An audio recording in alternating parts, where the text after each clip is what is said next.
జమ్మూ కశ్మీర్, పెహల్గాంలో పాకిస్తాన్ ప్రేరేపిత ఉగ్రదాడి జరిగిన నేపథ్యంలో భారత్, పాక్ మధ్య ఉద్రిక్తతలు తారాస్థాయికి చేరాయి.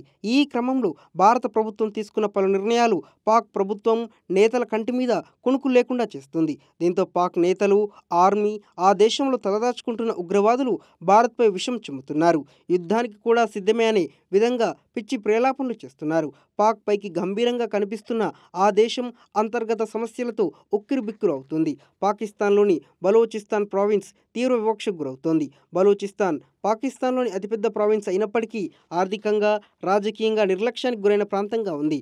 బలూచిస్తాన్ సహజ వనరులకు ప్రసిద్ధి చెందిన ప్రాంతం. కానీ దీని సంపద స్థానిక బలోచ్ ప్రజలకు పెద్దగా ఉపయోగపడడం లేదు.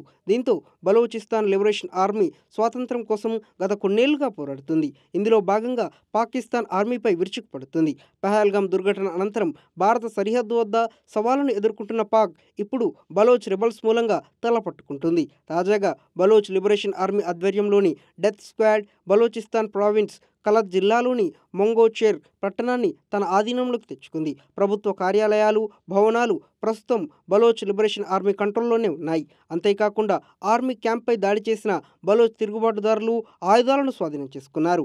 ఏప్రిల్ 26న జరిగిన ఈ దాడిలో 10 మంది పాక్ సైనికులు మరణించినట్లు తెలుస్తోంది. భారత్ సరిహద్దు వద్దకు పాక్ తన సైన్యాన్ని తరలిస్తున్న క్రమంలో బలోచ్ల నుండి వరుస ఎదురుదెబ్బలు తగులుతుండడం పాక్ ప్రభుత్వాన్ని కలవరపెడుతుంది. మార్చి నెలలో బలోచ్ లిబరేషన్ ఆర్మీ రైలును హైజాక్ చేసిన విషయం కూడా తెలిసిందే.